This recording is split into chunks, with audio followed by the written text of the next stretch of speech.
dan hidup itu sedang ya menunggu dan kalau masuk sih tidak ada sesuatu tapi diskusi yang ada sedikit dalam siang ini generasi yang pertama kita itu memberikan salah salah kemudian berlaku diskusi kedua masalah dia masalah tidak akan memakai sebagai itu bisa diberikan Afwan semua Ustadz, yang suara Ustadz agak kurang jelas. oleh itu kita berbicara masalah masalah yang untuk menjadi sesuatu kita harus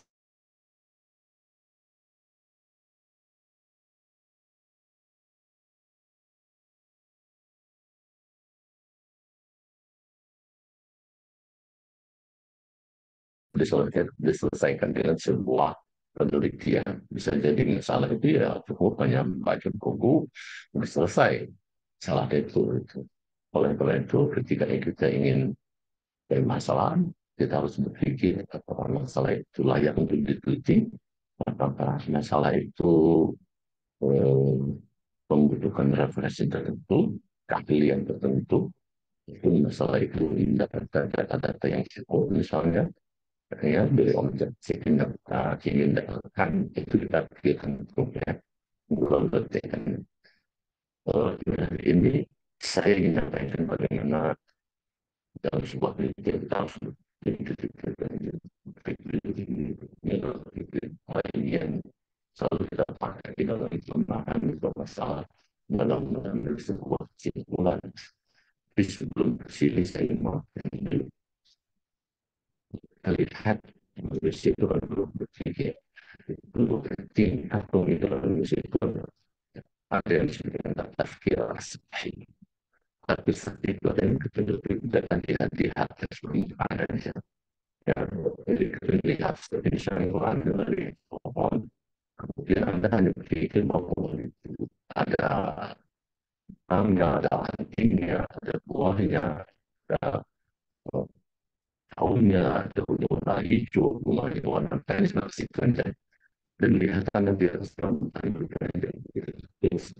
dan inilah yang seluruh manusia itu bisa alami seperti itu ya apa yang dilihat sebenarnya seperti banyak dan dia kucing dia kucing udah warna apa mungkin bagaimana kecil macamnya itu hanya seperti itu itu Afwan sudah Ustadz, suaranya masih keresak-keresak Ustadz.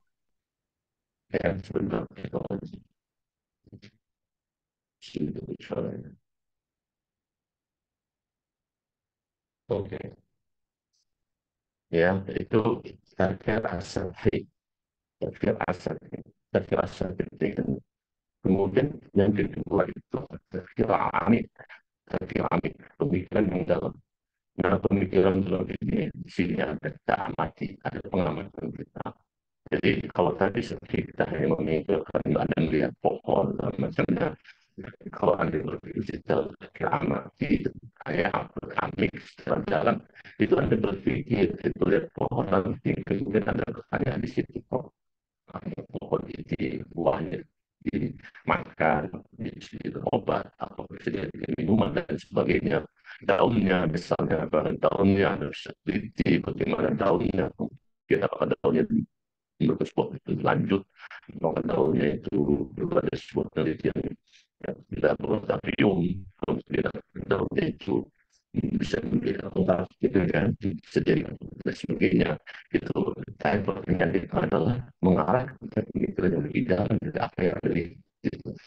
Nah, jadi itu jadi dengan adanya pengamatan dengan adanya sebuah analisis yang dalam dengan adanya sebuah pencerahan itu adalah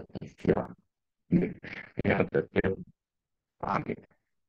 Jadi ketika ada sesuatu masalah yang ada secara dalam dan kalau anda misalnya datang ke sekolah lihat kelas Kalau Anda hanya berpikir sekolah itu ada guru, kemudian ada siswanya, ada sedang membaca, ada siswa yang sedang menulis, ada yang sedang bicara, ada yang sedang tidur, gurunya sedang tekan duduk segala macamnya. Itu Anda berpikir secara takdir sakti aja, gitu. Ya, Anda sekarang hanya berpikir. Tapi ketika Anda kalau berpikir terpiramid, kemudian Anda lihat di kelas, kemudian Anda berpikir, kok itu kenapa siswa itu kok ada yang tidur, ada yang bicara ketika guru yang menjelaskan sesuatu, gitu kan? Tapi itu kenapa? Kenapa bisa begitu? Apakah eh, eh, tidak menarik? Tidak menarik itu terhadap pelajarannya kah? Apakah dalam penyampaian kah? Jadi itu yang dipikirkan terhadap. Jadi bukan hanya sekedar melihat gitu aja, tapi ada pikiran analisis. Nanti dari cara berpikir Amit seperti itu, kita akan menemukan masalah. Oh, kalau gitu di sini ada masalah nih, misalnya pernah dulu tidak menggunakan media, misalnya, gitu kan. Nah, Anda lebih jalan lagi ke media segala macamnya, gitu. Nah, bisa jadi itu menjadi bahan. Oh, kalau gitu saya ingin meneliti masalah media nih, misalnya. Ataupun juga ketika Anda dalam lagi, apakah guru itu ada bahan ajarnya, apakah dalam macamnya. Nah, apakah kok kenapa siswa itu tidur segala macamnya? Apakah dia tidak tertarik dengan pelajaran bahasa Indonesia? Nah, kemudian nanti teliti, oh kalau itu minatnya kurang. Nah, ada ingin besar minat. Nah, jadi semua pertanyaan-pertanyaan yang berdasarkan tafsiran itu Anda menemukan masalah itu. Oh ini, oh kalau ada sebuah penelitian dalam ini, penelitian dalam ini, gitu. Jadi dalam proses pembelajaran itu Anda bisa bermacam judul masalah tuh, ingin untuk diteliti. Kalau dalam macam, oh saya ingin meneliti masalah media nih karena apa? Oh saya ingin meneliti bahan ajar yang digunakan gurunya. Oh saya meneliti Anda, kok minat siswa kok dalam macam dan hasil belajar seperti apa? Nah itu adalah semua yang kita berpikir dari apa yang sudah terlihat cara berpikir Amin. Ya. Itu yang itu jadi untuk menemukan masalah kita harus berpikir secara takdir untuk menemukan masalah. Jangan takdir sakti. Kalau sakti itu adalah pemikiran biasa, orang awam pun juga berpikir takdir sakti. Tapi kalau Anda ingin mencari masalah segala macam, kemudian dilanjutkan dengan studi pendahuluan, ya nanti menemukan dari masalah, oh jadi masalah gitu. Ya itu takdir amin. Itu takdir amin. Kemudian yang tiga ini disebut dengan astakir al-mustatir. Ini al-mustatir ya, bukan kalau domir mustatir itu nggak pria. Domir mustatir.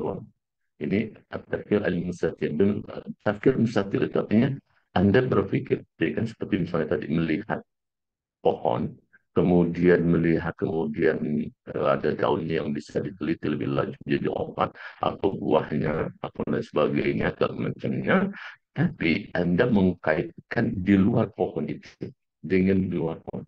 Jadi Anda ingin mencari di luar pohon. Jadi Anda menulis segala macam tapi dikaitkan dengan hal yang lain. Gitu. Nah, tapi alhamdulillah kalau kita lihat, kalau dilihat dari KKRI itu kan, oh, S1 itu apa ya, yang disebut dengan transdisipliner ya, ini kan yang gitu kan. Kemudian ada yang interdisipliner, kemudian ada yang multidisipliner. Jadi Anda bisa melihat di luar itu dengan menggunakan ilmu lain. Dengan menggunakan lain, Anda kaitkan dengan luar macamnya. Coba bagaimana kalau dengan ini? Oh, bagaimana dengan ilmu ini? Bagaimana dengan ilmu ini? Gitu kan. Jadi, atakir mustadil itu berpikir bermasalah, tapi dikaitkan di luar dari objek yang ada teliti. Kemudian dari Anda kaitkan dengan itu. Jadi, bukannya tidak ada contohnya, tidak ada sangkut pautnya, tapi Anda melihat pandangannya dengan yang lain. Saya kasih contoh misalnya, saya kasih contoh ini contoh ini ayat Al-Quran.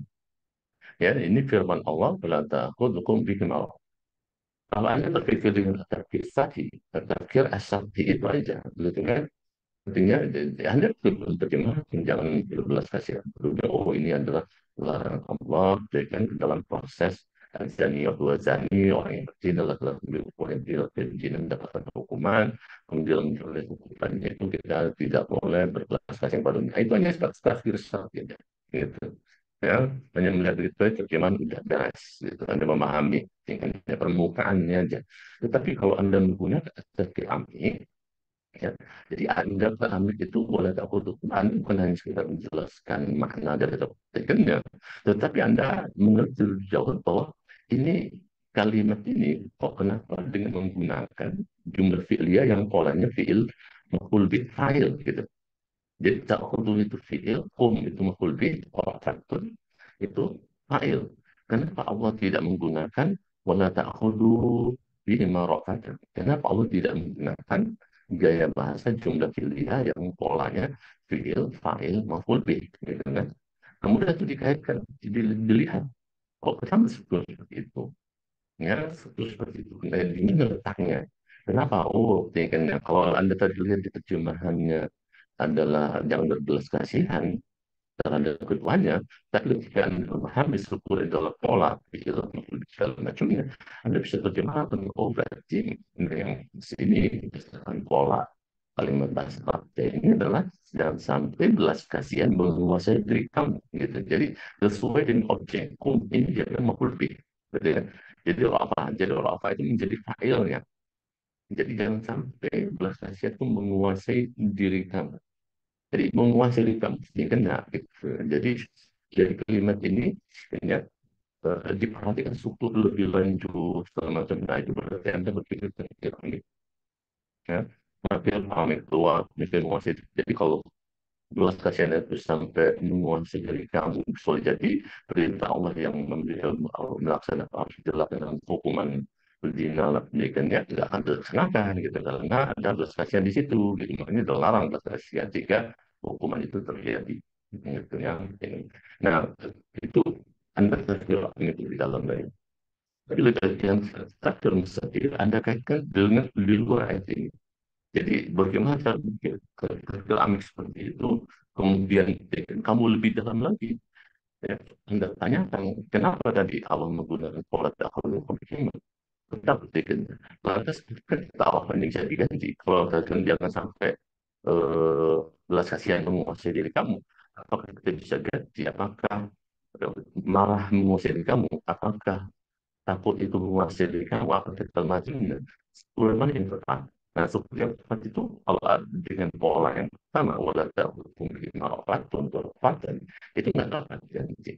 Anda bisa bertakun bil aula di misalnya bodoh banget. Itu nggak nyambung. Secara logika, kalimatnya tidak logis. Gitu kan. Yang logis itu adalah dengan struktur yang ini. Struktur yang memang ayat menggunakan.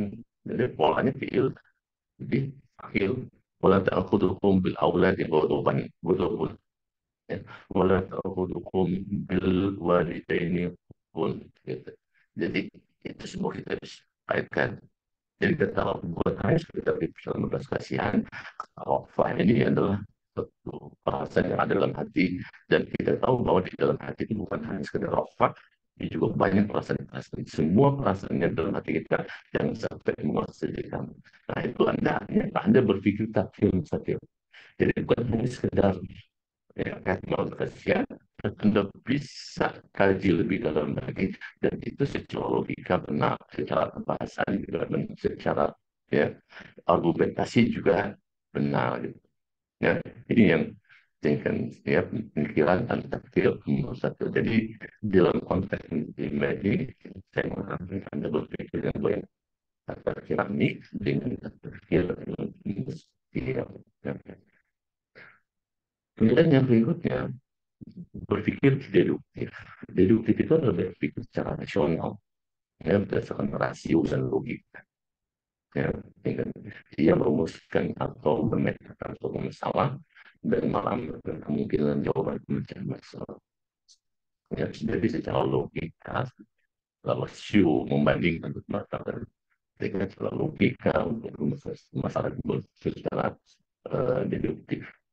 Sebagai contoh misalnya, yang sering Anda aplikasikan dalam tes tentang akademik misalnya, itu ada pertanyaan yang disebut silogisme. Silogisme itu sebenarnya mengacu pada tes logika.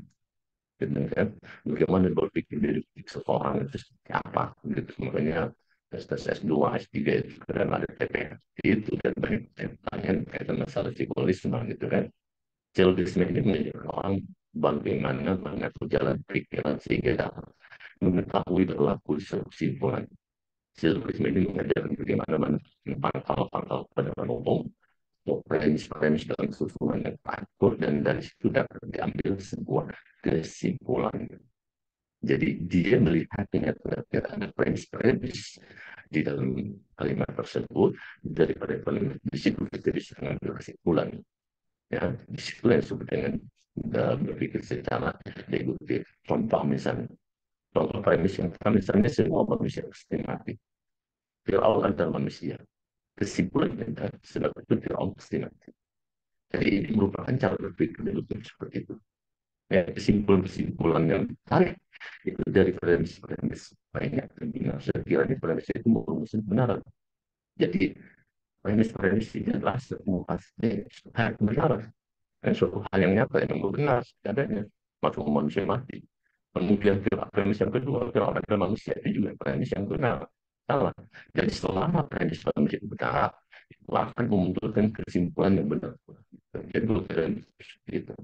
Ya, ini berpikir deduktif. Kemudian hal yang kedua itu berpikir secara induktif. Berpikir induktif itu adalah berpikir secara empiris. Empiris itu artinya kita melihat kenyataan, melihat data, fakta yang ada. Artinya berdasarkan fakta dan data yang ada, gitu kan? Jadi hal ini berangkat dari kelemahan cara berpikir. Jadi tadi berpikir secara deduktif ini memang ada kelemahannya. Kelemahannya apa? Premis-premis ini bisa jadi premisnya tidak menunjukkan sebuah kebenaran. Itu boleh jadi seperti itu. Premis sehingga kalau premisnya salah, bukan kebenaran, kan kesimpulan juga akan salah, gitu ya. Jadi maka itu perlu kita berpikir juga secara induktif. Kita lihat datanya, kita lihat yang ada seperti apa. Ketika artinya kebenaran premis itu tidak selalu dapat disandarkan atas kebenaran, dan memang mungkin dan banyak sekali premis ketika kita berpikir secara induktif, ada premis yang tidak tepat, ada yang tidak benar. Nah, kalau premis yang tidak benar, otomatis kesimpulan yang kita ambil itu akan salah. Dia tetap juga gitu. Oleh karena itu orang teralih pada berbicara berpikir inti dia gitu ya sebenarnya karena semantik bahasa menunjukkan adanya perbedaan simbol bahasa yang mengurangi kekuatan berpikir dan berpikir tadi. Yang oleh karena itu manusia mulai beraksi untuk berpikir kritis secara induktif. Artinya apa? Mencari kebenaran dengan jalan meneliti lebih dahulu segala fakta yang diperoleh dari jenis pengalaman yang lain. Dari segala empiris inilah kesimpulan umum bisa ditarik. Jadi, itu datanya apa? Nah, penduduk sendiri dia nggak datanya seperti itu, gitu kan? Bisa jadi penduduk itu tapi datanya tidak sesuai, tidak menyatakan seperti itu, gitu. Jadi data-data yang kita peroleh, fakta-fakta yang kita peroleh, tapi ini juga harus kita secara empiris ya. Secara empiris itu artinya kita memang melihat data itu secara nyata kita menyamakan oleh kilowatt, bukan berdasarkan keupatan katanya. Jadi ini kan dari seperti itu kita sebenarnya jadi kalau Anda berlandaskan daripada kata-katanya itu nanti kesimpulan juga tidak valid, tidak valid gitu kan. Jadi untuk mengambil kesimpulan datanya juga harus benar, datanya juga harus valid, sehingga kesimpulan yang akan kita tarik itu juga nanti bisa dikatakan kesimpulan yang tepat. Gitu. Ya, ini berpikir untuk kita hidup ini semua Allah ajarkan kepada manusia. Ingat surat Ar-Rahman, walaupun insan allamahul bayan. Ya, allamahul bayan. Allah yang mengajarkan manusia al-bayan. Al-bayan itu secara bahasa itu al-mantiq sahih. Ya, al-hujjah as-salimah. Itu bayan. Artinya semua manusia itu bisa berpikir secara induktif dan deduktif. Bisa berpikir secara logika yang benar seperti apa. Gitu. Jadi logika-logika yang kita yang wah, jangan kita manfaatkan dengan logika yang salah. Banyak sih orang yang menyelewengkan logika. Yang menyelewengkan logika itu seperti misalnya hukum yang sebab akibat. Kadang-kadang orang sebab akibat. Sebab itu jadikan akibat jadi sebab terbalik gitu. Nah ini juga suatu yang kita lakukan. Di sinilah perlu kita jujur di dalam berpikir ya di dalam dengan sebuah kesimpulan dari dengan berpikir yang wajar kan. Nah logika ilmiah itu adalah proses berpikir kritis dalam menarik sebuah kesimpulan. atau pernyataan baru berdasarkan informasi dan data yang tersedia. Jadi kita harus menggunakan logika ilmiah. Ya, logika ilmiah itu ditanya datanya benar nggak? Ini harus berdasarkan data, berdasarkan gitu. Ya, harus berpikir secara kritis, tidak menerima begitu saja tanpa dalil, gitu ya. Jadi kalau kita melihat dalam konteks ilmiah itu logika itu diwujudkan melalui ada prinsip-prinsipnya, ada prinsip-prinsip yang kita pegang. Yang pertama itu misalnya logika itu berdasarkan dalil. Ini argumentasi pandangan dalam hal-hal rasional, baik secara empiris maupun keautentikan sumber. Jadi, ya, empiris benar kita lihat. Jadi contoh misalnya firman Allah, misalnya ayat yang menyatakan begini, orang Nasrani itu mengatakan bahwa malaikat itu adalah wanita. Mereka mengatakan bahwa malaikat itu wanita. Tapi ayat berikutnya mengatakan, asyahidu khalqahum. Apakah mereka menyaksikan penciptaan malaikat itu sehingga bisa mengatakan bahwa malaikat itu wanita? Kan gitu. Jadi kata-kata syahid khalqahum itu berbasis empiris. Benar nggak gitu?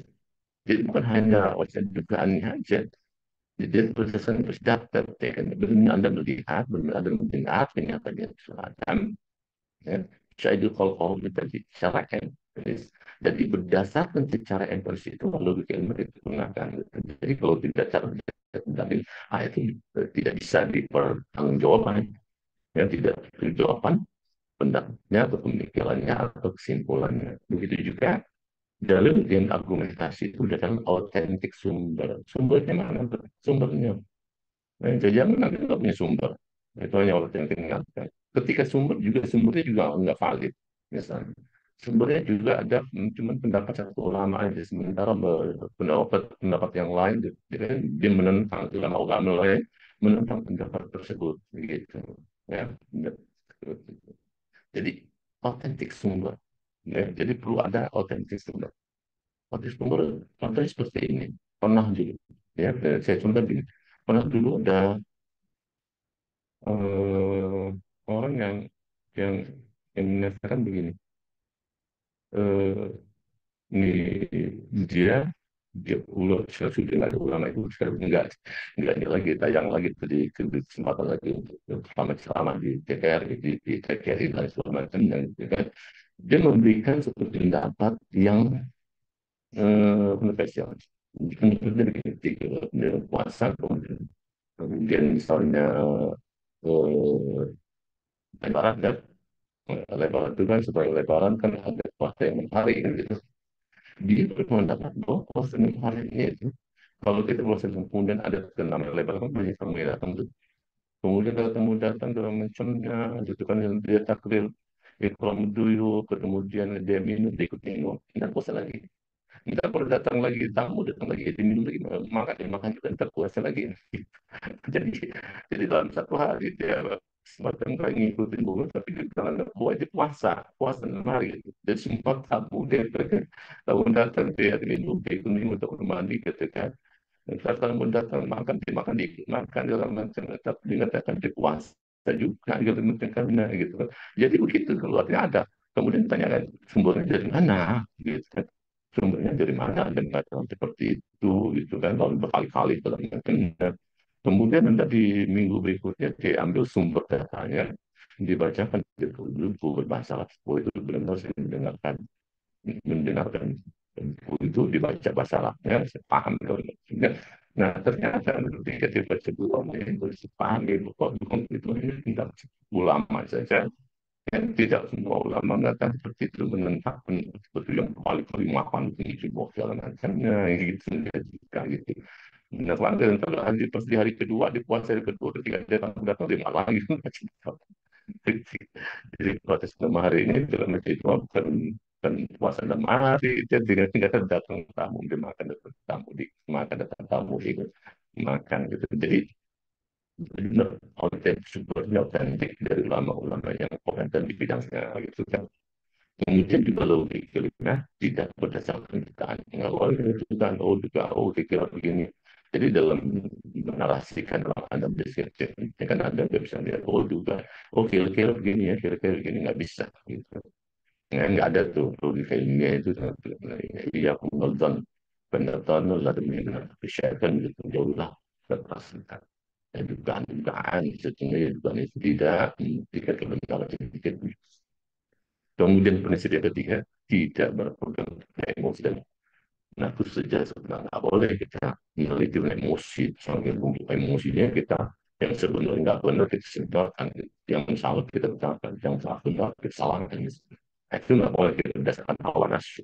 Oh, karena tidak sesuai ini dengan keinginan kita, itu sudah kita macam kita lencengkan lah kesimpulannya begini-begini. Nah itu juga nggak bisa.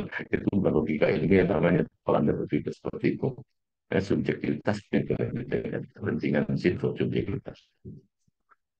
Kemudian yang keempat ini menghentikan pemikiran dan pengakuan fenomena di sekitarnya. Nah, yang perlu kita harus melihat pemikiran dan ketika kita melihat bukan hanya sekedar melihat, tapi kita berpikir, mengamati, meneliti segala macamnya pengamatan bersungguh-sungguh.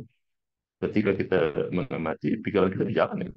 Kalau kita berpikir segala macam, kok begini ya, begini, kok kenapa begini, macam itu pengamatan, itu logikanya gitu. Seperti misalnya kalau Anda meneliti yang berkaitan dengan nilai action research seperti tindakan kelas, gitu kan. Dan ketika tindakan kelas itu kan ada kolaboratornya seorang yang artinya memahami, yang mengikuti eh, Anda ngajar di kelas, ada kolaborator yang mengamati supaya dia bisa menilai pengamatan.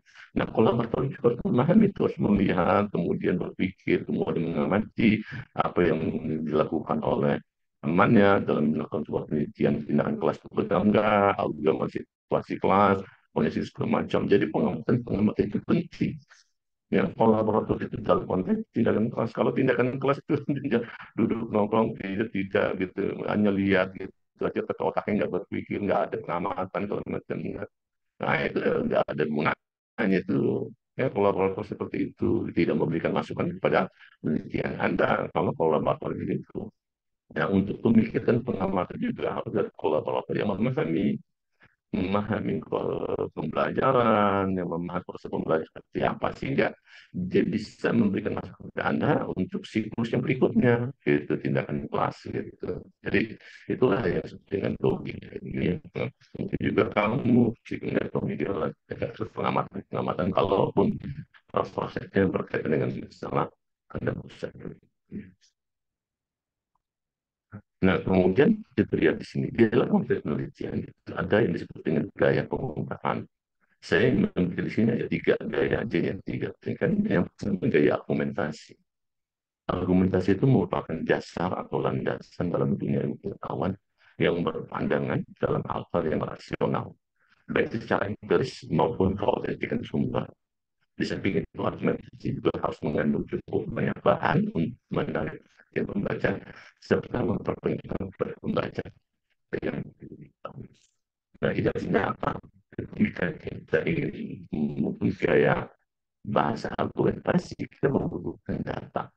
Harus dengan data yang konkret, fakta-fakta yang benar, sehingga kita argumentasi. Tadi saya katakan kalau insan alam bayan, alam al ya, samping al-mantiq as-sahih juga al-hujjah salim, argumentasi yang valid, ya, argumentasi jadi kita bisa berpikir bagaimana permasalahan ini kita bisa buktikan dengan argumentasi yang valid begitu.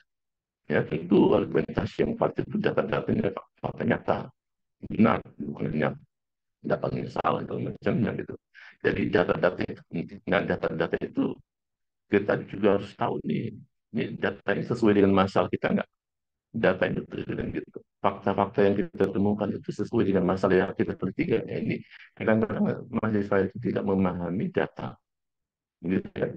Ketika ngambil data yang dikumpulkan ini apa kamu data yang dikumpulkan ini kan nggak ada kaitannya dengan penelitiannya gitu. Nah itu artinya apa? Artinya itu tidak memahami data yang Anda inginkan dari penelitian itu data seperti apa gitu.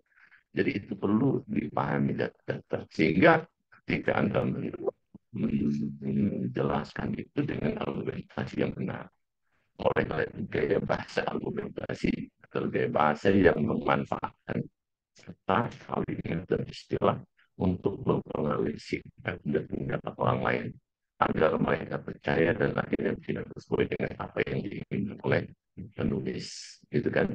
Jadi kata dan kalimat dan istilah ini harus tepat, yang disebut dengan diksi transfer. Nanti itu diletakkan dalam kalimat itu sesuai juga dengan fakta dan data yang ada gitu. Ya, apa? Ini disinilah yang saya katakan pernah bahwa dalam konteks bahasa ilmiah itu loh, kita mengungkapkan sebuah kebenaran. Karena kita mengungkapkan sebuah kebenaran, kata-kata yang kita gunakan, kalimat yang kita pakai, itulah yang kita lakukan, istilah-istilah yang langsung menuju pada kebenaran itu. Nggak boleh kita memilih kata atau kalimat yang bersayap, atau istilah-istilah yang mengandung makna di balik yang bersayap, sehingga nanti kebenaran itu tidak akan terungkap. Beda dengan gaya bahasa sastra. Kalau gaya bahasa sastra itu kan, itu mengungkapkan sebuah keindahan, bukan sebuah kenyataan. Ya, dalam karya sastra itu kita tahu bahwa cerita yang dipaparkan oleh penulisnya itu bukan solo dan nyata, ya dia kenal, tapi sebuah hayalan dia. Tetapi bukan itu masalahnya, dia mengungkapkan ada keindahan-keindahan di situ, ada bahasa yang pilihan kata kata dimulai itu istilah-istilah begitu indah dia pilih di situ gitu. Tujuannya itu. Tapi beda dengan karya ilmiah, bahasanya harus ilmiah, maksud ilmiah, Anda mengungkapkan kebenaran, dan kebenaran itu dapat diungkap dengan kata yang tepat dan kalimat yang tepat. Jadi kalau Anda menggunakan, dan istilah-istilah juga, istilah itu juga sesuai dengan ilmiah gitu. Tidak sembarang, kemudian Anda menggunakan istilah ini gitu. Oh istilahnya begini, tidak. Seperti misalnya berbeda bahasa istilah gitu. Walaupun itu bahasa, misalnya dalam dalam kajian fonologi misalnya. Di situ ada yang disebut dengan irama dan tekanan. Nah, tekanan ini.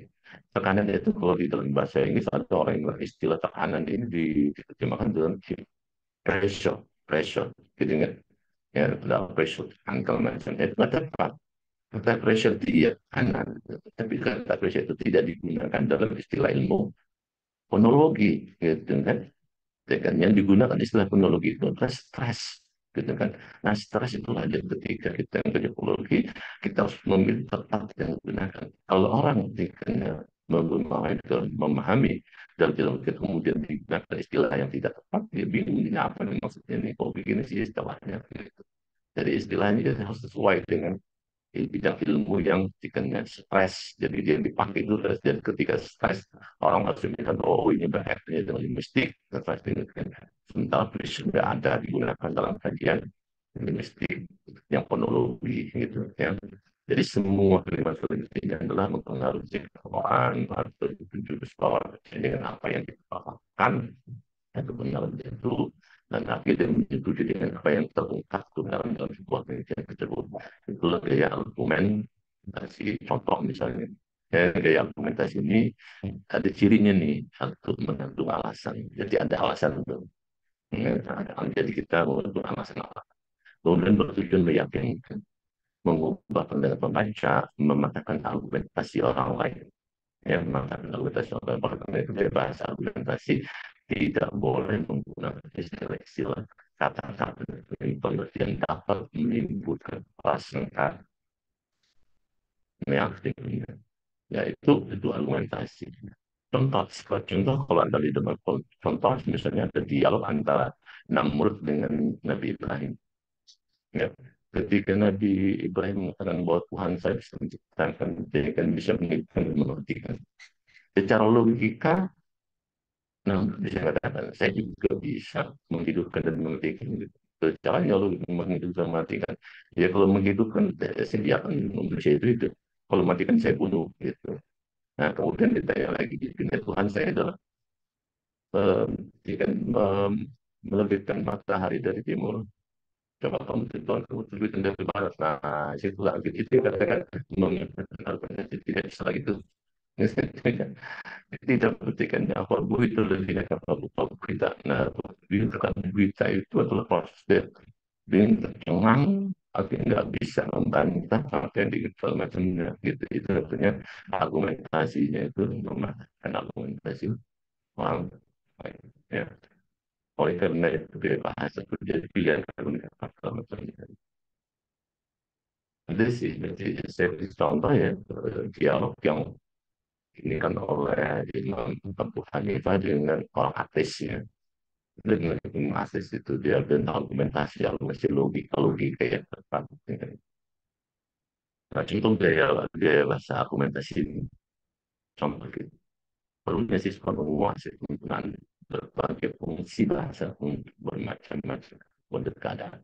Hal ini ditegaskan dalam peraturan penggunaan bahasa Indonesia di sekolah dasar, yakni bahasa sebagai alat komunikasi digunakan untuk bermacam-macam fungsi sesuai dengan apa yang ingin disampaikan oleh penutur, misalnya untuk menyatakan informasi aktual, menyatakan sikap aktual, menyatakan sikap tradisional, menyatakan sikap moral, menyatakan perintah untuk bersosialisasi. Jadi dari sini yang saya katakan di sini adalah argumentasi yang menguatkan mengenai ini yang nanti dalam konten kita belajar bagaimana cara membuat paragraf. Ini adalah konten pertama begini. Jadi kalimat utamanya dikembangkan dengan kalimat yang berargumentasi menguatkan penting. Jadi dia berdoa permisi menguasai penggunaan berbagai fungsi bahasa untuk bermacam dan keadaan. Ini adalah yang disebut dengan kalimat pokoknya. Kemudian kalimat pokok ini dikembangkan dengan gaya bahasa argumentasi yang mewakili gitu. Jadi caranya gitu. Jadi di sini dari siapa sebagai argumentasi digunakan. Nah, ini disebut contoh dari gaya argumentasi, ya, gaya argumentasi. Kemudian yang kedua gaya deskripsi. Gaya deskripsi.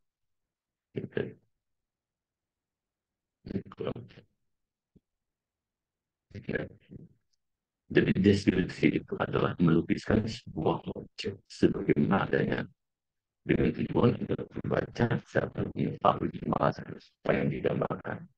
Makanya dalam penelitian kamu di UNJ itu kan antara di bawah itu yang disebut dengan waspul bayanan deskripsi data gitu. Jadi maksudnya deskripsi data ada melukiskan ya ke objeknya itu data apa adanya. Jadi sebuah objek itu artinya ada yang betul tentu ada pembaca dapat mengetahui bahasa apa yang digambarkan. Ya. Jadi gaya bahasanya itu sebenarnya sebuah objek ada sesuatu hal sedemikian rupa sehingga objek tersebut seolah ada di tempat pembaca. Artinya bila peneliti akan menulis berdasarkan aspek ini gaya bahasa yang digunakan dari komentar penulisnya. Ingat ya. Jadi ketika Anda ingin menunjukkan data, Anda harus mendengar komentar dari Anda atau analisis Anda. Serta bahasa yang digunakan menunjukkan bahwa objek yang digambarkan sebagaimana adanya dan menyanyikan suatu kualitas pengalaman langsung dari penglihatan pengamatan dan penelitian. Jadi ketika Anda mendiskusikan intinya adalah Anda menghindari komentar atau analisis Anda. Ya, tidak boleh di situ ada analisis, tidak boleh ada komentar gitu. Ya, ini dengan deskripsi. Yang makanya di dalam kalau Anda nanti mau deskripsi itu ada keempat, ada waspul bayan, ada tahlil bayan. Nah, di samping pada tahlil bayanat, di situ Anda perlu analisis dari data yang menggunakan seperti adanya, kemudian data yang ada itu kamu analisis apa gitu. Nah, gaya bahasa dari sini kalau saya ambil contoh dalam konteks sejarah misalnya, ya, itu seperti misalnya kalau Anda paham itu ada sejarah di zaman modern klasik itu yang disebut dengan Ibnu Hisham. Ibnu Hisham itu menulis sejarah Nabi, ya, sejarah Nabi dengan gaya bahasa deskripsi. Di dalamnya tidak ada komen, dia tidak ada analisis dia. Dia hanya memaparkan data yang didapatkan dari Al-Quran, yang didapatkan dari hadis-hadis Nabi untuk menceritakan kehidupan Nabi, waktu betul seperti apa tindakan Nabi gitu kan, tanpa ada komentar, tanpa ada sebuah analisis gitu. Nah itu artinya apa? Dia menggunakan gaya bahasa deskripsi seperti itu, hanya merupakan data gitu. Tapi ada kalau ada baca sejarah lain, misalnya seperti misalnya Haikal. Ya, kalau Anda pernah baca sejarah ada sejarah dia sebelum Haikal apa saya lupa Haikal ya. Namanya Haikal itu ketika dia bercerita sesuatu masalah di situ ada analisis dia, ada pendapat dia. Jadi ketika dia bercerita suatu peristiwa, misalnya peristiwa Perang Jamal, Perang Siffin, dengan Nah, gitu. Nah, itu di terang yang itu bukan memanfaatkan kejadian yang ada saja, tapi di dalamnya ada juga analisis dia. Dia menangkap kisah cerita itu. Jadi menanggapi kisah itu sambil dia analisis, dia juga bukan hanya sekedar analisis semaunya dia juga berdasarkan faktor ada apa menunjukkan apa gitu. Sehingga analisisnya juga tidak bisa dikatakan bahwa itu tidak benar. Itu sebetulnya gaya bahasa deskripsi. Contohnya seperti ini. Pengelolaan kurikulum bersekolah dimaknai sebagai kebijakan yang memuat berbagai pola pemberdayaan dengan pendidikan dan sumber daya lain untuk meningkatkan mutu hasil belajar. Pola ini dilengkapi pula dengan gagasan untuk bekerja kurikulum, pengembangan perangkat kurikulum seperti silabus, profesional dan pendidikan sistem informasi itu. Ini gaya deskripsi. Contohnya seperti jadi memaparkan berkaitan masalah pengolahan kurikulum seperti apa dan masalah pengendalian maksudnya di lapangan ini seperti ini di lapangan itu di sini ada tidak ada analisis dia, tidak ada pendapat penulisnya, itu dia hanya memaparkan apa yang ada di lapangan kenyataan atau fenomena yang ada di lapangan jadi seperti itu. Nah ini gaya bahasa deskripsi. Nah, kemudian yang terakhir, ini gaya narasi. Ya. Narasi adalah sebuah kegiatan tulis-menulis dalam merangkai sebuah kejadian atau peristiwa yang dilihat, diamati, lalu tulis. Jadi berdasarkan pemahaman ini, gaya bahasa narasi adalah bentuk atau gaya pengungkapan yang menggambarkan sejelas-jelasnya daripada pembaca tentang suatu peristiwa yang terjadi. Nah, gaya bahasa narasi ini di kita ini jarang ini. Kenapa? Karena kita jarang meneliti permasalahan yang menggunakan gaya narasi tidak gini gitu. Kecuali kalau ada misalnya gini, misalnya kalau ada, tapi itu jarang sih di prodi kita gitu. Misalnya orang Muhammad Qaimah dalam pembelajaran bahasa Arab misalnya. Dia ingin menjelaskan bagaimana peran Qaimah. Dia ingin menarasikan peran dan tingkatnya di dalam pembelajaran dalam bahasa. Nah itu jarang di kita tidak pernah gitu. Padahal sebenarnya bisa saja gitu. Itu di konsepsi. Datanya apa ya? Datanya Anda membaca dari buku yang diajarkan, buku yang ditulis oleh Muhammad sama Imah misalnya, kemudian juga buku-buku yang ditulis oleh orang lain tentang Imah misalnya kalau datang dari situlah nanti kamu menarasikan perannya seperti apa. Jadi ada kayak bercerita gitu, bercerita tentang Imah itu perannya seperti apa di dalam pembelajaran bahasa macamnya gitu. Jadi bercerita tentang itu menggunakan narasi, narasi narasi gaya narasi. Dan gaya narasi lebih banyak, gaya bahasa narasi ini biasanya menunjukkan mengungkapkan apa yang terjadi tanpa ada sesuatu yang disembunyikan, gitu kan. Nah, ini menurut sesuatu yang sebenarnya jadi mengungkapkan, gitu kan. Seperti misalnya kayak sejarah nikah misalnya.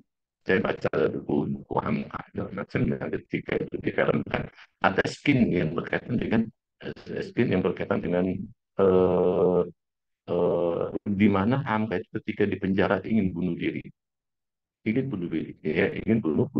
ada di buku. Ketika ingin difilmkan itu, apakah skin ini tetap ditayangkan atau dihapus saja? Jadi mereka itu diskusi dengan sutradaranya, penhelmnya, termasuk keluarganya. Enggak, itu tetap ditayangkan. Tetap tidak perlu ada yang disembunyikan dalam coba tulis kenyataan mengungkapkan terjadi itu apa. Gitu ya. Nah, gitu makanya sebelum nonton filmnya sih ketika nonton film yang angka yang kedua itu gitu, tapi saya sudah baca bukunya, ya baca buku yang berkaitan masalah angka dan macamnya gitu. Jadi tidak ada yang disembunyikan, kenyataan seperti itu dan ternyata memang begitu. Jadi orang-orang dalam melihat kalau nonton film kayak itu ya angka sekelas ya ulama sedang itu pernah terjadi ingin bunuh diri gitu kan, saking beratnya siksaan ya, ketika di penjara disiksa mau segala macamnya gitu. Nah itu ya, tidak ada yang disembunyikan. Kemudian faktor dan fiksi. Ya, dalam faktor dan fiksi ini adalah fiksi yang berdepan. Terus ini menggunakan gaya cerita. Nah ini nih. menggunakan gaya cerita. Oleh karena narasi itu banyak macam, yaitu narasi historis, narasi sugestif, autobiografi, biografi, dan lain sebagainya. Ini biasanya penelitian yang menggunakan gaya bahasa narasi dilakukan oleh prodi sejarah. Jadi prodi sejarah lebih banyak menggunakan gaya bahasa narasi gitu. Sebab dia kalau meneliti suatu peristiwa, misalnya ada peristiwa ketika Gores, misalnya atau meneliti ada peristiwa lain segala macam, itu diambil data dari wawancara, dari buku-buku, kemudian dia menulis hasil penelitian itu dengan gaya cerita tadi sama macamnya. Nah, contoh yang konkret itu yang diteliti jenis-jenis Felixio, harus Felixio. Udah itu sebenarnya dia meneliti ya peristiwa yang kita kenal dengan Al-Fatih, ya Konstantinopel. Jadi Konstantinopel ketika dijatuhkan direbut oleh Al-Fatih di situ. Itu dia meneliti nyatanya. Ya, meneliti benar-benar meneliti peristiwa ya jatuhnya Konstantinopel itu yang Istanbul itu, dan sudah berkali-kali puluhan kali dia ke Turki untuk menulis macamnya. Kemudian hasil penelitian itu dituangkan dalam buku, dan buku yang ditulisnya itu tadi gaya cerita tadi. Ini dia menggunakan gaya cerita. Nah, gitu. Itu contoh yang jelas sekali gitu. Ini kalau Anda baca show buku yang itu, yang konsep segala macam itu, bagus itu ceritanya. Dia menggunakan gaya bahasa cerita, menanalikan peristiwa yang terjadi, tidak yang disembunyikan itu segala macam. Dan dari awal, jadi bagaimana Fatih itu sejak masa kecilnya, disiapkan segala macamnya, menjadi seorang pemimpin. Dari situ kita bisa bahwa seorang pemimpin itu tidak ujuk-ujuk langsung jadi, dia ada proses matang di situ, ada proses matang dalam jiwa, dalam ilmu, dalam macam, sehingga dapat menaklukkan Konstantinopel sesuai dengan kita tadi. Jadi dia menggunakan, dan kita jarang nih ya, kita jarang mahasiswa kita menulis dengan seperti itu. Jadi dari boleh sih, saya sebenarnya kan kalau ada judul-judul yang nanti Anda memaparkan di kita gitu. Ya, cuman kita nggak terbiasa nih, ya, tapi perlu juga sih, mau juga gitu. Dan banyak sih biasanya kalau yang seperti ini nih, mereka yang GIN ini terbiasa dengan gaya pakai bahasa asing, ada kata-kata lama, ada kata-kata, jadi dipaparkan dalam sebuah text. Contohnya seperti ini misalnya, ya dalam pelaksanaan PPN, guru telah mencoba menjadikan sudah kayak kondusif, berusaha mengembangkan kemampuan siswa, memberikan siswa ekspresi, dan guru hanya sebagai fasilitator saya hanya dalam mengukur siswa. Pada akhir pembelajaran, guru juga memberikan saran dan kritik pada penampilan siswa. Tujuannya adalah agar siswa dapat memperbaiki performasi dalam KBM. Nah, ini kayak narasi. Jadi itu menarasikan bagaimana proses pembelajaran di kelas harus berjalan. Itu contoh. Ya, contoh gaya bahasa narasinya jadi seperti ini. Gitu kan. Jadi Anda bisa gaya bahasa dan dua gaya bahasa deskripsi, tapi yang lebih banyak sih. Makanya kalau di dalam penelitian kita kan, kalau di bab 3 itu selalu katakan metodenya apa? Metodenya Toriko Wasfiyah Tahliliyah kan gitu. Toriko deskriptif analisis. Jadi menggunakan mendeskripsikan kemudian dianalisis datanya gitu kan. Dia memakai Toriko terlibat seperti deskripsi analisis gitu. Ya, dan inilah yang diinginkan dalam konteks. Jadi kesimpulannya dalam penelitian ilmiah, otak kita tidak boleh berhenti berpikir, ya tidak harus sudah kita bekerja, berpikir, bertanya dengan pertanyaan itu nanti kita mendapatkan permasalahan solusi segala macamnya. Jadi dari situ nanti baru kita bisa mendapatkan sebuah hal yang baru dari hasil karena kita banyak bertanya. Inilah yang kita sampaikan untuk masalah dalam konteks kajian ilmiah, penelitian ilmiah ini. Kita pikir kita harus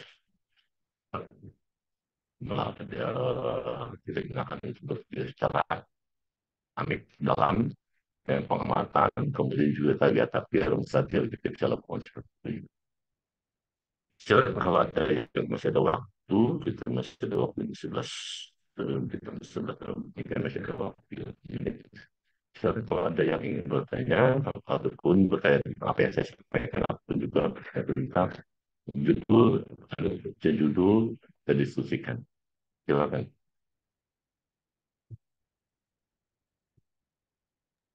Ustadz, izin mau konsul Ya, juga, Ustadz. ya silakan. Apa judulnya? Iya, sebentar, Ustadz. Bisa ditayangkan nggak? Atau tulis dalam ini nggak? Lembaran. Apa, Ustadz? Saya pakai HP, Ustadz. Oh, pakai HP. Udah, mantap. Iya, jadi judulnya itu, Ini penting kita tuh pakai HP. judulnya Pengembangan Media Pembelajaran Articulate Storyline Interaktif pada Mata Kuliah Nahwu Awal bagi mahasiswa Pendidikan Bahasa Arab Universitas Negeri Jakarta. Untuk terlalu banyak dalam apa nih? Makanya saya kalau pakai tulisan kan saya bisa lihat tuh pengembangan Pengembangan media pembelajaran Articulate Storyline Interaktif pada mata kuliah Nahwu aktif Awal. apa Saya kirim di ini, Ustadz, ya, pengembangan kolom chat Zoom. Di obrolan aja sini.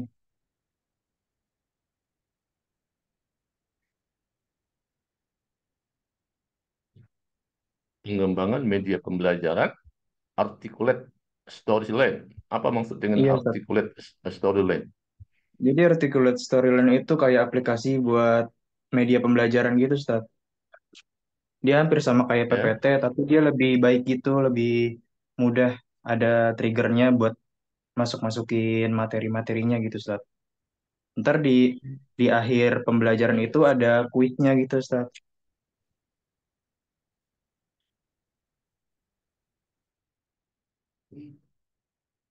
yang kamu ingin kembangkan pembelajaran nahunya atau medianya atau dengan media gitu. Dengan medianya, Ustadz. Memangnya aplikasinya, ya? Iya, dengan Memang medianya, Ustadz. aplikasinya itu seperti apa kamu mengerti? Maksudnya, Ustadz, Aplikasinya seperti apa memangnya? aplikasinya itu kayak berbentuk PPT, nanti kita bisa pencet-pencetin gitu, Ustadz. Ya, kemudian pengembangannya di mana? Pengembangannya yang kamu maksud dengan seperti apa pengembangan kalau aplikasi udah pencet-pencet begitu? Memang kamu kan kalau dari aplikasi itu sudah memang sudah punya fitur-fitur seperti itu. Memang kamu buat baru misalnya dari aplikasi itu. Saya kayak masukin materinya aja gitu, Ustadz. Terus Ya, berarti ada berarti bukan kuisnya gitu. pengembangan media, tapi yang kamu dengan kan tadi artinya kalau kamu pengembangan pembelajaran dengan memanfaatkan media aplikasi kan Iya gitu. gitu, Ustadz, maksudnya. Jadi jadi ada beda ya, beda ya. Ada ketika ada media. Kalau pengembangan media media itu seperti misalnya kalau kamu media yang ini kan ya, jadi media itu benar-benar ambang pangkat. Misalnya eh, media-media seperti misalnya kalau misalnya kalau PPT ya orang belajar ini kan belajar sesuatu dengan hanya PPT tapi PPT itu kan kita tahu tuh hanya sebatas begitu-begitu aja kan gitu kan tapi dengan PPT itu Anda bisa masukkan gitu kan masukkan unsur audio masukkan unsur segala macamnya yang memang ya kan ya, di luar dari PPT itu. Nah, itu baru Anda bisa mengatakan bahwa Anda bisa mengatakan pengembangan media PPT dalam pembelajaran ini, misalnya dalam pembelajaran pendidikannya gitu. Jadi benar-benar ada. Jadi bukannya kan Anda bisa artinya dari PPT, kemudian Anda memanfaatkan kalau PPT yang biasa segala macam itu kan hanya sebatas tulis media, udah tulis segala macam, hanya begitu-gitu aja kan. Tapi di PPT itu ada aplikasi lain yang membantu Anda untuk bisa dimasukkan ke dalam PPT itu audio, bisa Anda masukkan gambar, bisa segala macamnya gitu. Nah, artinya apa? Di situ Anda bisa mengatakan bahwa Anda mengembangkan media PPT gitu. Tapi kalau dalam aplikasi di situ ada fitur-fitur yang ada memang sudah tersedia. Anda tinggal memanfaatkan fitur-fitur, Anda bukan mengembangkan media, Anda memanfaatkan media itu namanya, bukan mengembangkan media, bukan mengembangkan aplikasi, gitu. Ya, Berarti itu pemanfaatan dong, logikanya. Ustaz. Jadi pengembangan itu adalah, jadi kalau Anda melakukan pengembangan media, Anda memang ada second media yang apa, aplikasi hanya sebatas itu, tapi Anda bisa gabungkan, bisa kasih yang hal lain di luar itu. Bisa nggak kalau ditaruh ini, bisa nggak kalau ditaruh ini, bisa nggak kalau dikasih dikasih begini, bisa nggak? Nah itu baru namanya Anda bisa mengembangkan media gitu. Kalau di situ ada fitur-fiturnya, udah ada fitur udah jadi, misalnya kayak ini misalnya kawan kamu dia yang saya bimbing juga, misalnya dia berkata masalah ada aplikasi Educate Play misalnya gitu kan, Educate Play terhadap pembelajaran kosakata misalnya. Dia pengembangan aplikasi Educate. Emangnya kamu mengembangkan edukasi itu? Udah ada fitur-fiturnya kok di situ. Dan ketika kamu membuat game kan permainan tuh game. Nah, bagaimana kamu membuat game? Ya di situ ada fitur yang membuat game ini. Ah, itu namanya Anda bukan mengembangkan aplikasi EduCamply, ada memanfaatkan aplikasi EduCamply dalam pembelajaran kosakata kan gitu. Jadi pengertian bukan pengembangan aplikasi EduCamply dalam pembelajaran pendidikan segala macamnya. Jadi Anda bahasanya adalah mengembangkan pembelajaran mufrodat kosakata dengan memanfaatkan aplikasi gitu. Yang selama ini bisa jadi pembelajaran kosakata itu hanya sebatas ya hanya sebutin ataupun juga misalnya apa setor gitu, hafalan gitu kan, semacamnya gitu. Nah, coba sekali-kali kembangkan pelajar itu dengan menggunakan aplikasi itu. Nah, itu baru. Jadi beda ya.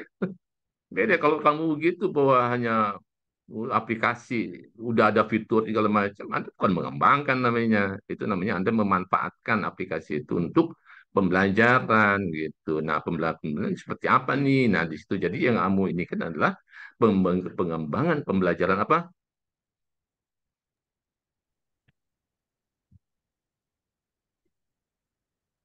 Seperti apa?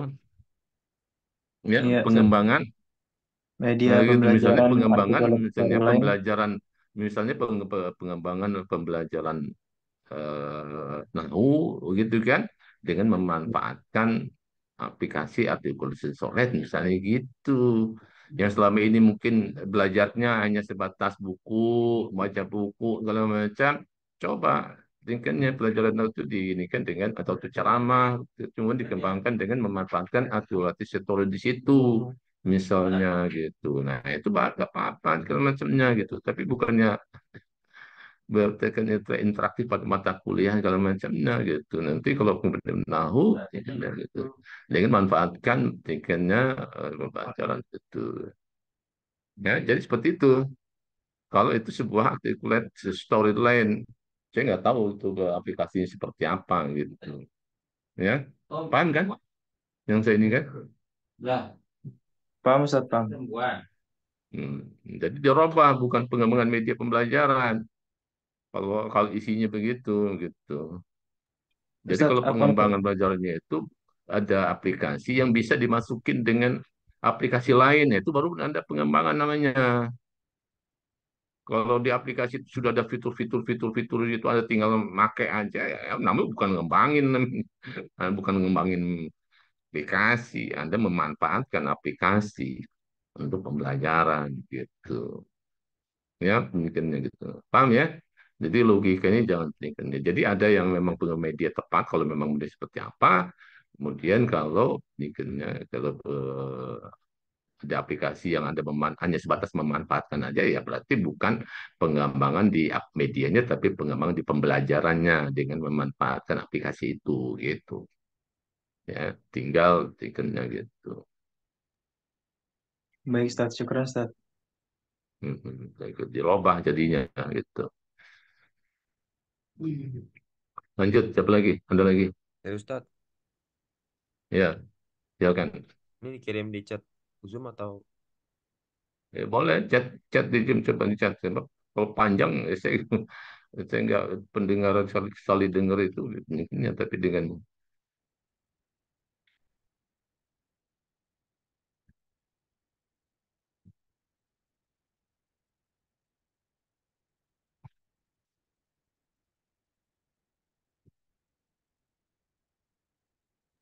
Itu Ustadz. Jadi eh, motivasi siswa SMA IT, Motivasi siswa SMITE. SMA IT SMITE itu Ustadz. apa sih? SMA IT, Hah? SMA IT. Oh, SMIT, ulil albab untuk belajar bahasa Arab di era kurikulum merdeka. Ini yang kamu ingin teliti apanya nih? Masalahnya apanya nih? Masalah apa Tentang nih? motivasi Ustadz. Jadi kayak peningkatan motivasinya dalam belajar bahasa Arab di sekolahnya. Yes. Setelah tahu motivasi, kalau motivasi begini gimana? Kenapa Ustadz? Jadi kalau sudah diketahui motivasinya gimana, terus apa lanjutannya? Cara untuk peningkatannya Ustadz. Mana dia? Kamu cepat motivasi siswa untuk motivasi belajar pelatihan ya. Kalau sudah diketahui motivasi siswa dalam belajar, terus apa? Apa penelitiannya? Apakah hanya sebatas itu penelitian kamu? Jadi kayak mungkin pas itu saya mikirnya tuh kan di apa SMA itu kan berbagai macam siswa Ustadz. Jadi kita pertama melihat dulu motivasinya seperti apa, terus mungkin eh, eh, pandangan cara meningkatkan motivasinya dalam belajar lebih tingkat lagi gitu Ustadz. Jadi saya pas itu mikirnya ke situ. Iya, Anda lihat judul, Anda jelaskan gitu, harus tergambar di dalam judul itu. Kalau hanya sekedar meneliti motivasi siswa, begitu kan? Terus yang jadi masalah ketika Anda motivasi siswa, cari ini motivasi tanya dengan lengkap segala macam, dengan tanya segala macamnya. Kemudian Anda ingin mengatakan apa memangnya? Motivasi dia siswa tinggi, nilai, terus apa? Ada masalah apa memangnya kalau motivasinya dia rendah? Oh, Ada berarti ada masalah apa kalau dia motivasi tinggi? berarti ditambah lagi Ustadz judulnya. Jadi maksudnya kata-kata Iya, ditambah lagi. jadi jangan kalau dalam konteks seperti ini nggak bisa hanya satu variabel. Ya. Ya, Anda kata misalnya motivasi siswa, tingkatnya motivasi siswa dalam dia belajar bahasa terhadap hasil belajarnya misalnya gitu. Jadi dikaitkan motivasi dengan hasil belajar dikenya gitu. Nah, motivasi siswa dalam belajar enggak sih nggak? Saya nggak tahu nih apa dimaksud kamu di era kurikulum merdeka. Ada dikaitkan dalam dalam pembelajaran atau hanya Iya, dikaitkan dalam menjadi sebuah pembelajaran juga penelitian Ustadz. di era kurikulum segala macamnya? Hah? Iya, Di, dikaitkan di, dalam di era kurikulum merdeka segala macamnya. Lantas, ya, apa ditulis di era kurikulum mereka ini menjadi sebuah penelitian atau hanya sebatas tunjuk bahwa udahlah pokoknya metode di era kurikulum merdeka ini motivasinya tinggi.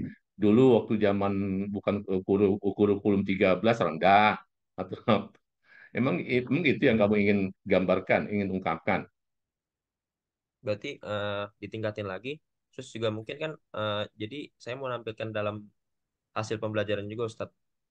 Berarti Iya, permasalahannya yang saya tanyakan tuh benar betul harus dua parabel, ada suatu parabel ya dengan terhadap motivasi terhadap hasil belajarnya gitu. Ini Anda pakai di era kurikulum. Ini hasil belajarnya itu berdasarkan era kurikulum atau apa nih yang kamu dimaksud dengan era kurikulum nih?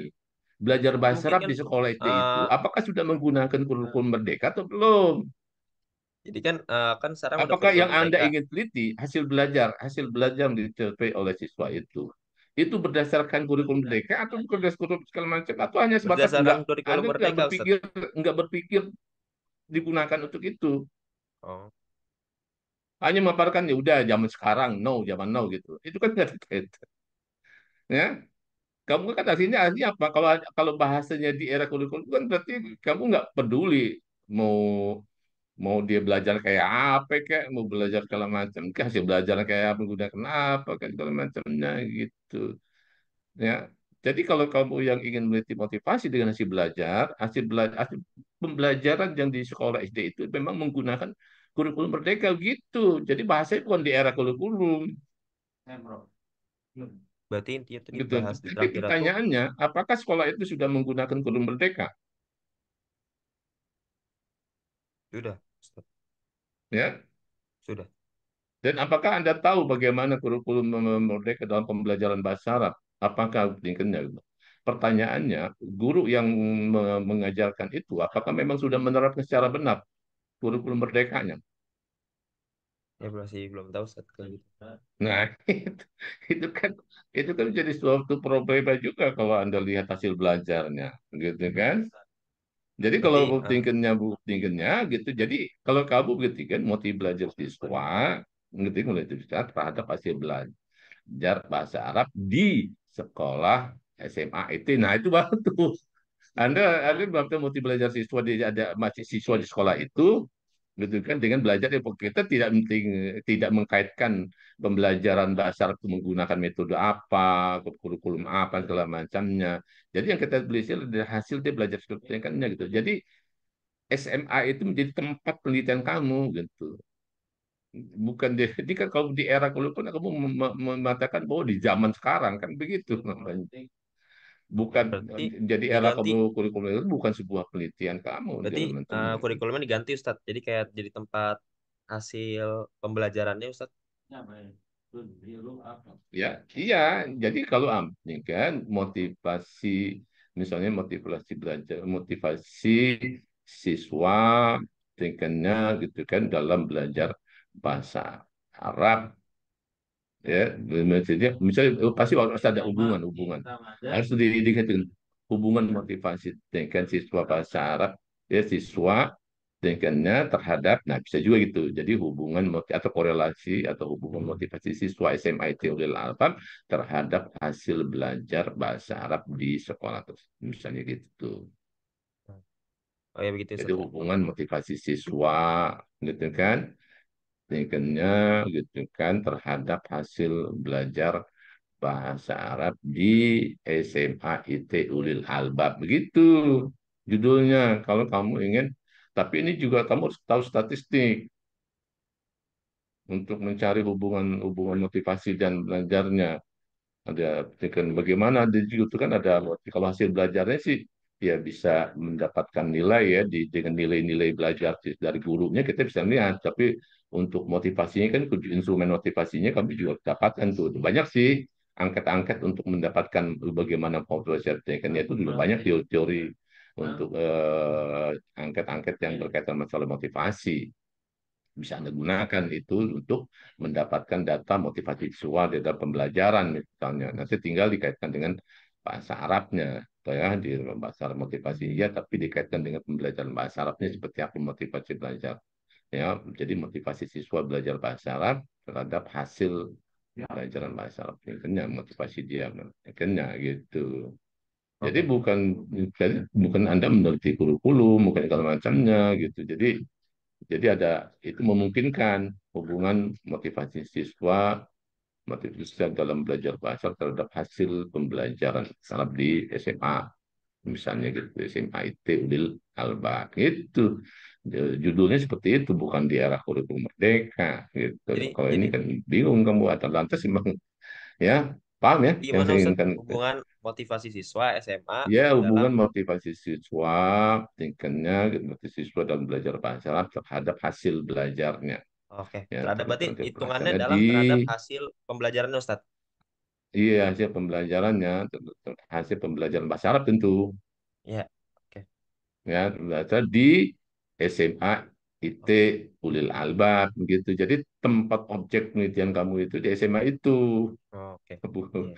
Mau Iya. di zaman menikahnya gitu dihilangin tuh di era kurikulum zaman itu, tapi tadi saya katakan Anda harus paham statistik tuh ya untuk melihat hubungan-hubungan seperti apa, nanti ada variannya hipotesanya seperti apa gitu. Oh ini variannya ada korelasi, ada hubungan-hubungan yang positif misalnya macamnya gitu. Kalau kamu paham ya kamu paham statistik ya boleh bisa seperti itu gitu. Oke.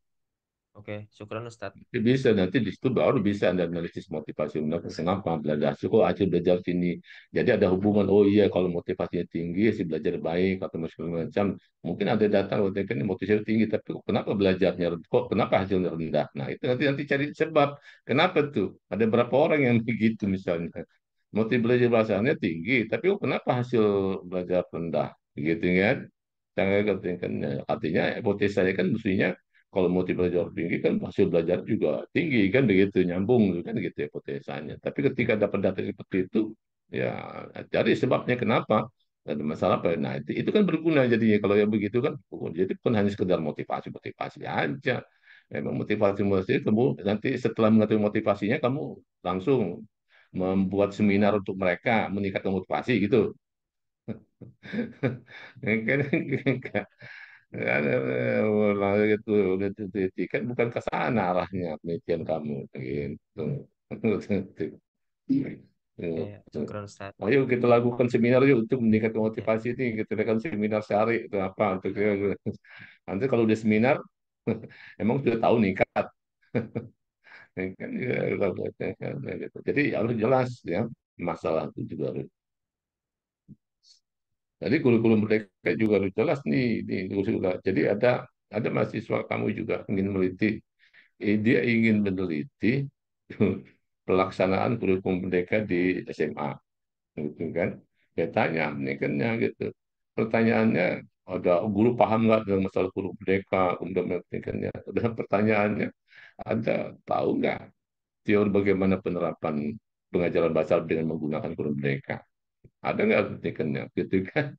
Ada yang bisa menjadi contoh ya untuk bisa menjadi Anda menilai bahwa sekolah ini sudah tepat gitu untuk ya kan untuk menilai apakah pembelajaran bahasa menggunakan kurikulum mereka itu sudah tepat segala macam kan sudah ada patokannya.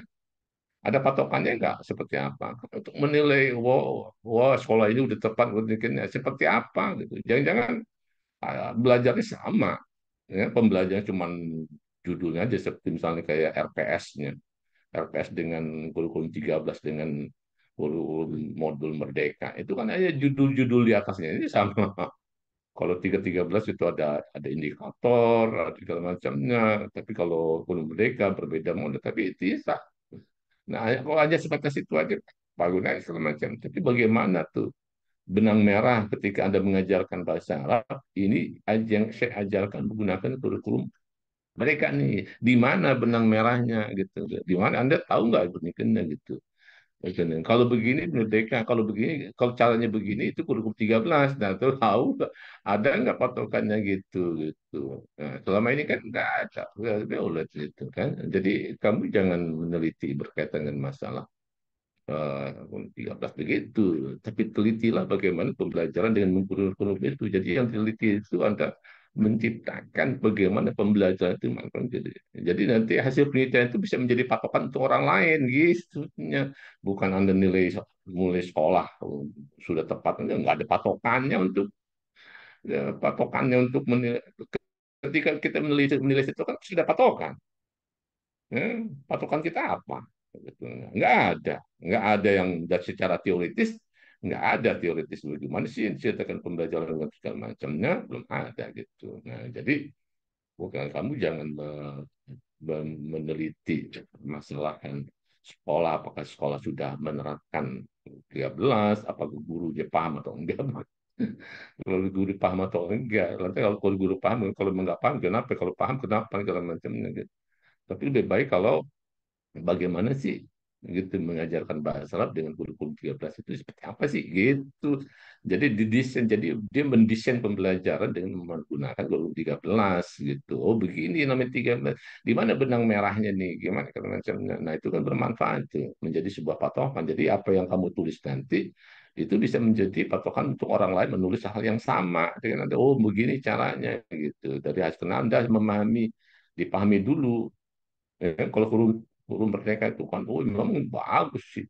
Ada begini, ada produk yang Pancasila atau apalah segala macam. Ya, bagus. Tapi itu kan secara teoritis ininya gitu. Tapi untuk pembelajaran Arabnya seperti apa gitu. Jangan-jangan sama. Pembelajaran cuman kalau kita tanya ya gitu aja. Berarti kalau proses pembelajarannya sama, lantas di mana letak Merdeka dan Kurum 13-nya kalau modelnya begitu. Ini kan di mana benang merahnya gitu. Kalau kita tanya di mana letak kenapa ini Anda tanya ini dikatakan sebagai kurikulum merdeka yang begini cara pembelajaran bahasa Arabnya gitu. Nah, gitu kan harus ada, harus ngerti bagaimana. Nah, untuk ngerti itulah kita pahami kurikulum segala macam, kemudian baru kita desain pembelajaran seperti apa gitu. Ya kan? Jadi kita pahami gitu. Mau metodenya apa kayak mau mau modulnya belajar kayak apa kayak gitu. Paham ya? nah, Ustaz. Lanjut, masih ada waktu sini. Masih ada waktu berapa menit? Saya 10 mau menit. Ustadz. Ya, silakan.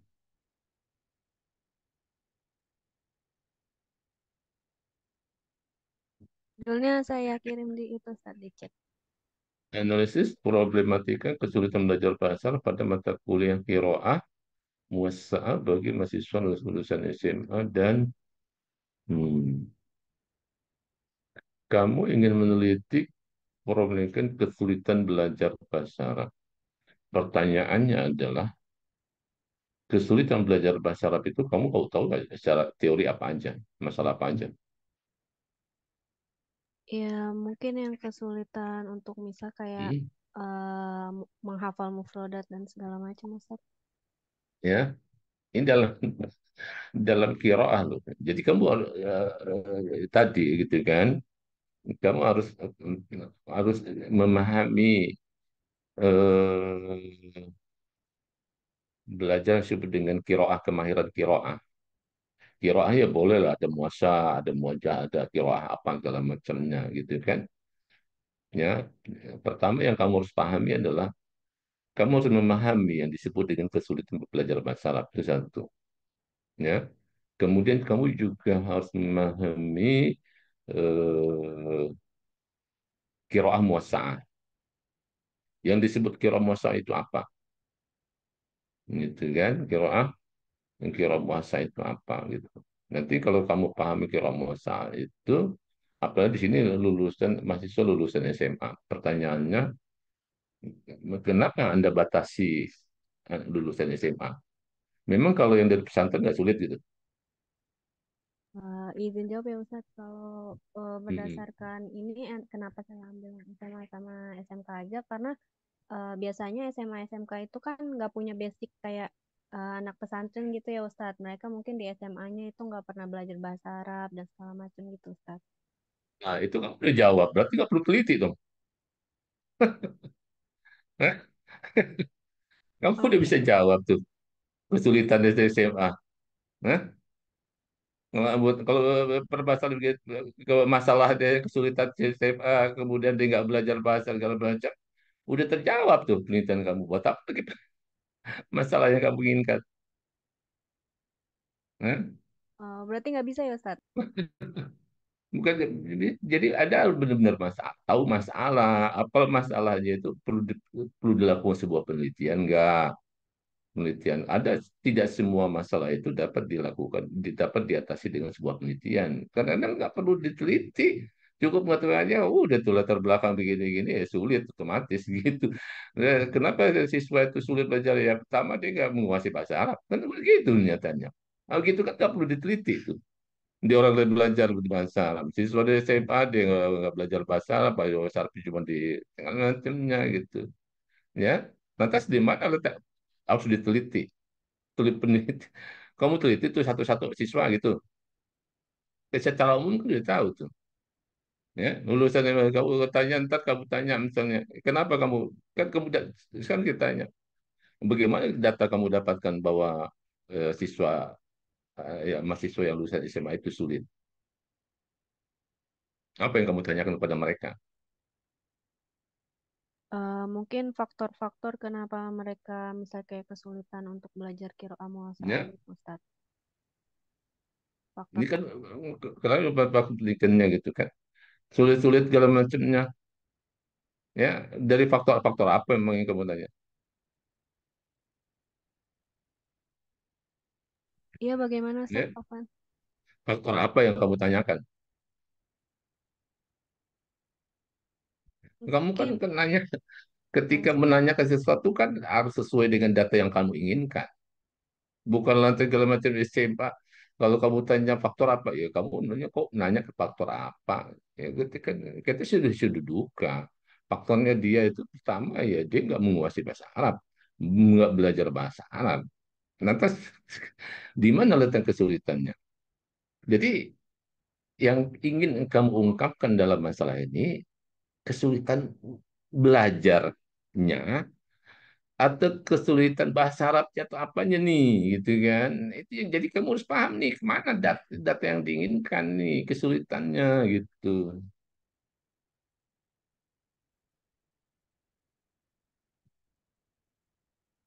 ya. Apakah secara teoritis kalau kesulitan bahasa Arab itu begini, kemudian perlu dibuktikan teori itu, ya? Teori itu penting kan ya. Terutama kesulitannya itu karena latar belakangnya ya, tidak ada bahasa Arab. Kalau apa perlu dibuktikan gitu, ya? Latar belakang yang tidak menguasai bahasa apa perlu dibuktikan dalam sebuah penelitian? Nggak tahu, Ustaz. Kan? Dalam sebuah penelitian juga kita lihat mulai aja masalah kamu masalah di SMA mana segala macam. Udah segala macam nggak perlu dibuktikan lagi mereka sudah ini kan ya, gitu. Lantas ya lantas ketika kita mengetahui itu lantas apa masalahnya ya apa manfaat dari pertanyaan kamu waktu dan begitu apa manfaatnya bagi mahasiswa yang lulusan SMA itu dengan penelitian kamu Manfaatnya itu mungkin bisa tahu strategi untuk belajar kiroah ini, Ustaz, biar mudah ya. gitu. Strategi belajarnya. Memang kalau kalau dosennya tahu bahwa kesulitan ada SMA kemudian strateginya apa selama ini juga udah tahu kok latar belakang mahasiswanya segala macamnya gitu. Emang kamu hasil penelitian kamu memberikan input apa kepada dosen kepada guru ini? Memberikan input apa kamu? Belum tahu, Ustaz. Ya, kan ya, ya secara kamu belum kita secara dikennya, secara pemahaman makna dari judulnya itu kita bisa dapat inputnya cuman lihat ini siswanya dari SMA. Iya, memang kita tahu dari SMA belum belajar bahasa Arab. Nanti kenapa memangnya? Ya, ketika macamnya gitu kan. Nah, itu. Jadi kan pahamnya itu problemanya. Kalau memang seperti itu kan problemanya bukan di kesulitan. Kesulitan itu sudah diketahui. Problemanya kalau mahasiswa itu masih sulit belajar, berarti ada di proses pembelajaran dosennya kan yang perlu diteliti, benar perlu diteliti kan gitu, ya bukan di siswa segala macamnya gitu. Jadi kalau kamu misalnya kan gini ada ya kan seperti misalnya kamu kan analisis kesalahan dengan analisis kontrastif kan, analisis kesalahan misalnya, gitu kan? Misalnya kalau kamu kesalahan siswa dalam membaca, misalnya keterampilan membaca, kesalahan, gitu kan? Jadi Anda ingin berkatakan kesalahan, tingkatnya kesalahan membaca, analisis kesalahan terhadap pembelajaran qiraah segala macamnya, gitu kan? Nah, nanti kesalahan-kesalahannya itu berkaitan dengan masalah keterampilan membaca. Keterampilan membaca itu apa? Kesalahannya ada dia tidak paham ataupun juga macamnya ataupun juga macamnya gitu. Jadi kesalahan-kesalahannya itu jadi yang di input dalam konteks itu adalah analisis kontrastif dan kesalahan itu yang memberikan masukan, bukan kesulitan, bukan menganalisis kesulitan, ya. Kan gitu kan. Sekarang gini, ini konteksnya gini kesulitan. Ini kalau saya ini kan ke dalam belajar ya, dalam pembelajaran. Kalau, coba kamu buat kalimat kata soubah. Saya sulit belajar bahasa Arab misalnya. Saya sulit belajar bahasa Arab. Gimana konteks bahasa Arabnya? Ini konteks bahasa. Ya. Coba kamu bahasa Arab gimana? Saya sulit belajar bahasa Arab. Apa bahasa Arabnya?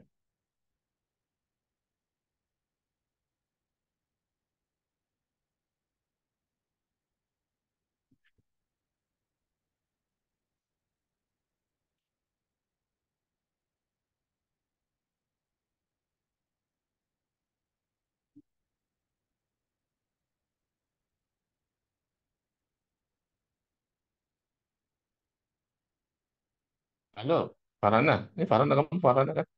Iya, Ustaz. Apa bahasa Arabnya? Saya sulit belajar.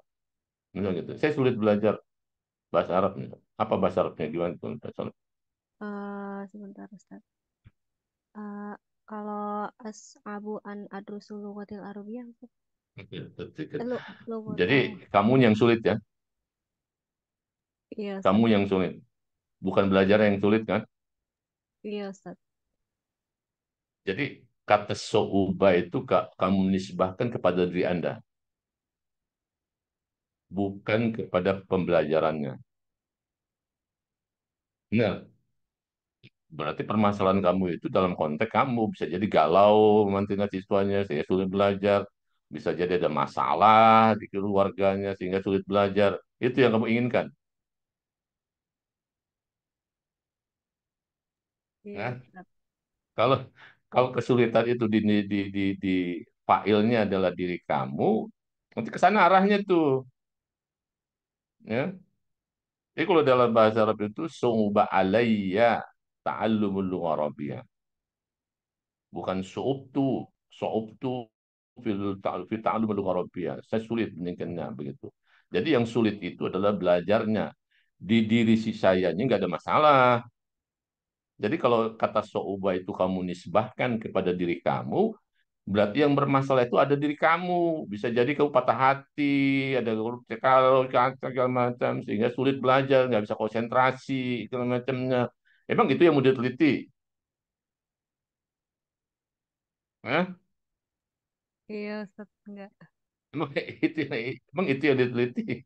Kan enggak, bukan itu. Gitu kan? Yang kamu teliti itu adalah belajar bahasa Arab. Nah, ini juga pada ini berarti kamu begini. Jadi jangan pikirnya ketika kesulitan belajar bahasa Arab itu masih sifat umum.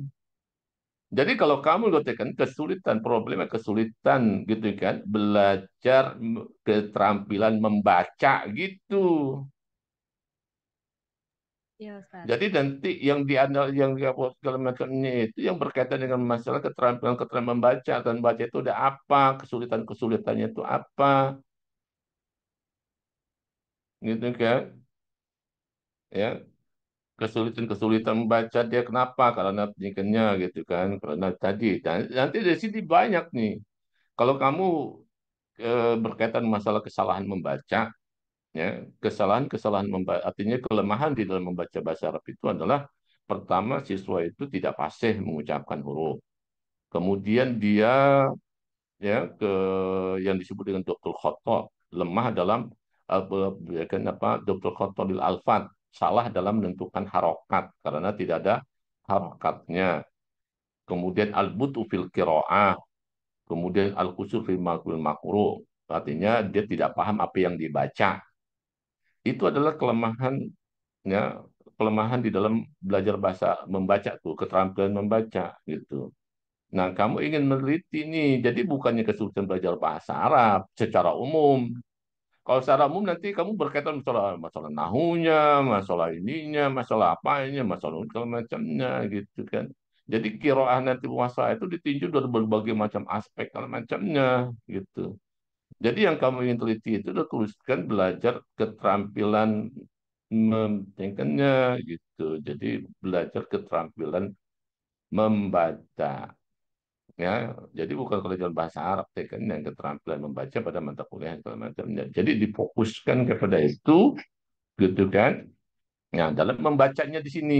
Tapi di sini kamu nggak jangan jangan hanya mahasiswa lulusan aja, SMA semua juga kan ya. Bu yang mau jadi bukannya dibatasi hanya SMA segala macamnya gitu. Yang lain juga pasti sulit.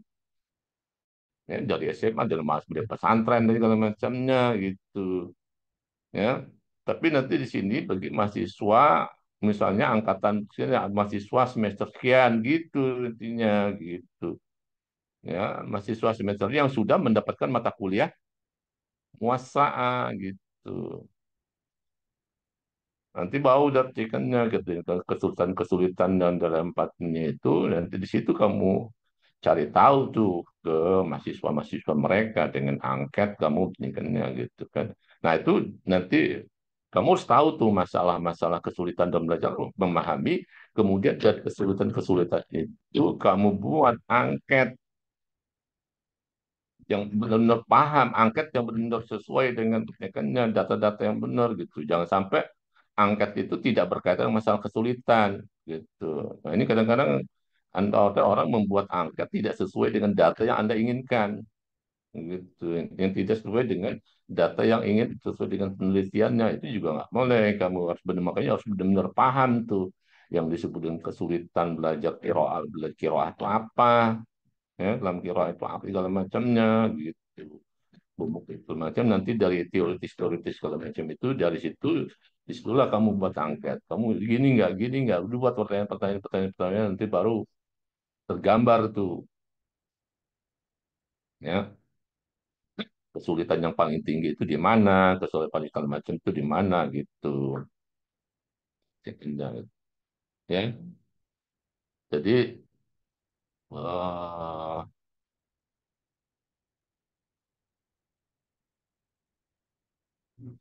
problematika itu nanti dihilangkan itu. Ya, jadi analisis kesulitan belajar keterampilan membaca misalnya pada mata kuliah qiraah muasasah bagi mahasiswa semester sekian di prodi sekian di prodi ini gitu. Nah, itu baru mungkin itu bisa ya mungkinnya gitu. Jadi kalau Anda udah kesulitan belajar bahasa Arab ini terlalu umum ya, kan ya. Sebab kalau itu bahasa Arab kemudian qiraah nanti bisa dikaitkan macam-macam tuh. Walaupun mata kuliah qiraah nanti bisa saja kesulitannya dalam nahu nih, memahami maknanya kalau nahu, nah ini kan ya gitu. Ya bisa saja sih nanti ditanyakan kan ya gitu. Sebab untuk memahami nahu itu kan, untuk memahami qiraah itu kan juga dia harus paham. Ya, pertanyaannya nanti makanya data yang kamu dapatkan itu mengarah kepada tadi ya. Jadi benar-benar kamu memahami masalahnya seperti apa dalam kesulitan membaca dalam belajar membaca bahasa Arab. Kemudian dari situlah nanti dituang angket-angket yang menjurus ke situ. Nanti baru disebar sehingga ya kan. Tapi kalau kamu membuat angket nggak pas ya, tidak sesuai data yang Anda inginkan, kalau macam nanti justru hasilnya juga nggak pas tuh.